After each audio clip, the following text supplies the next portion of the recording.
Praise the lord. బాగున్నారా? నేను దేవుని కృప బట్టి చాలా బాగున్నాను. మీరు కూడా బాగున్నారని ఆశిస్తున్నాను. మీ ప్రార్థన అవసరతలు ఏమైనా ఉన్నాయో అవి కామెంట్ రూపంలో తెలపండి. రోజు మీకోసం ప్రార్థన చేస్తాను. ఈ ఉదయకాల సమయంలో మీతో కొన్ని విషయాలు షేర్ చేసుకోవడానికి మీ ముందుకు వచ్చున్నాను. ప్రతి మానవుడికి కావాల్సింది అదేంటంటే ఓర్పు. ప్రతి పని చేస్తున్న వ్యక్తికి, ప్రతి ఒక్కరికి ఓర్పు చాలా అవసరం. ఎందుకంటే కొన్నిసార్లు ఆలస్యమయ్యేటప్పుడు ఓర్పు లేకపోతే చాలా గొడవలు జరగవచ్చు, అనర్థాలు జరగవచ్చు, చాలా విషయాలు జరగవచ్చు. కానీ మనం ఓర్పుతో ఉంటే ప్రతిదీ సాల్వ్ చేసుకోవచ్చు. అదే రీతిగా మన బైబిల్లో చాలామంది ఓర్పుతో ఉండి గొప్ప గొప్ప కార్యాలు వాళ్ళు పొందుకుని ఉన్నారు, తీసుకుని ఉన్నారు. వారు ఎవరో తెలుసా మీకు? అబ్రాహాము 20 సంవత్సరాలు వెయిట్ చేశాడు. యోసేపు 13 సంవత్సరాలు వెయిట్ చేశాడు. మోషే 40 సంవత్సరాలు వెయిట్ చేశాడు. అన్న చాలా సంవత్సరాలు వెయిట్ చేసింది. మన యేసయ్య 30 సంవత్సరాలు వెయిట్ చేశారు. వాళ్ళు వెయిట్ చేసిన తర్వాత నెక్స్ట్ వారి జీవితంలో గొప్ప అద్భుతాలే జరిగినాయి. మన దేవుడి మీద నమ్మకం ఉండి వెయిట్ చేస్తే దేవుడు విలువైంది బెస్ట్ తెస్తాడనమాట. మనం అనుకుంటాం కొన్నిసార్లు ఇది జరుగుతలేదు, ఇది అవ్వదు, ఇది ఇంకా లేట్ అయిపోతుంది, నా జీవితంలో ఇలా ఎందుకు ఉండిపోతుందని చాలాసార్లు మనం బాధపడుతూ ఉంటాం. నువ్వు జాబ్ కోసం వెయిట్ చేస్తున్నావా? మ్యారేజ్ కోసం వెయిట్ చేస్తున్నావా? లేకపోతే నువ్వు ఏదైనా అద్భుతం కోసం నీ జీవితంలో జరగాలని వెయిట్ చేస్తున్నావా? అయితే దేవుడు నీకు మంచిదే ఇవ్వబోతున్నాడు, బెస్ట్దే ఇవ్వబోతున్నాడు.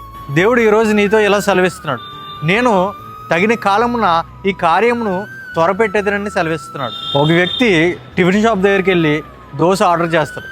దోశ ఇంకా రాకముందే ఈయన చాలా చిరాకు పడిపోయి వెయిటర్తో ఇలా అంటాడు, ఎంతసేపు నేను వెయిట్ చేయాలి, నాకు చాలా పనులు ఉన్నాయి, నేను తొందరగా వెళ్ళాలి, నాకు వెంటనే తెచ్చి ఇవ్వండి అని చెప్తే వెయిటర్కి కోపం వచ్చి ఏం చేస్తాడంటే సగం కాలిన దోశ తీసుకొచ్చి ఆయన ముందు పెడతాడు.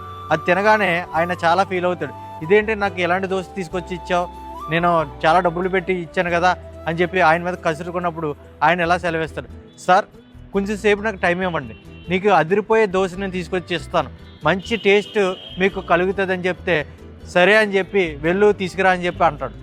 వెళ్ళి వెయిటరు మంచిగా దోశని కాల్చి అది ఎంత టైం ఉడుకుతుందో అంత టైం వరకు ఉంచి దాన్ని తీసుకొచ్చి ఆయన చేతిలో పెడతాడు. అప్పుడు ఆయన అంటాడు, ఇలాంటి దోశ నేను ఎప్పుడు తినలేదు, చాలా బాగుంది, చాలా టేస్ట్గా ఉంది, ఇలాంటిది నాకు ఎందుకు ముందు ఇవ్వలేదు అని చెప్పి ఆయన అన్నప్పుడు వెయిటర్ అంటాడు, మీరు చాలా చిరాకుగా ఉన్నారు, కోపంగా ఉన్నారు, మీకు పేషెన్సీ లేదు, ఓపిక లేదు, కంగారు పడడంతో ఇంకా సగం కాళ్ళలేని దోశ తీసుకొచ్చి మీ చేతిలో పెట్టానండి, అది తిన్నప్పుడు మీకు అంత సాటిస్ఫాక్షన్ లేదు.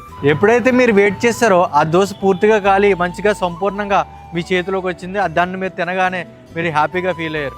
దోశ విషయంలో జరిగింది మనం చూసాం కదా. అలాగే మనం ప్రతి విషయంలో ఓర్పుతో ఉంటే బెస్ట్ థింగ్స్ మనం పొందుకుంటాం. మనకి వెంటనే జరిగిపోవాలి, వెంటనే వచ్చేయాలి, వెంటనే ఈ పని జరిగిపోవాలని చెప్పి చాలా ఫీల్ అవుతూ ఉంటాం. దేవుడిని దూషిస్తూ ఉంటాం, దేవుడిని అడుగుతూ ఉంటాం, దేవుడిని తొందర పెడుతూ ఉంటాం. కానీ దేవుడు అంటున్నాడు, తగిన సమయంలో తగిన కాలంలో ఆయన మనకి అందజేస్తాడు. అప్పటి వరకు మనం ఓర్పుతో సహనంతో కలిగి ఉందాం. ఆమేన్.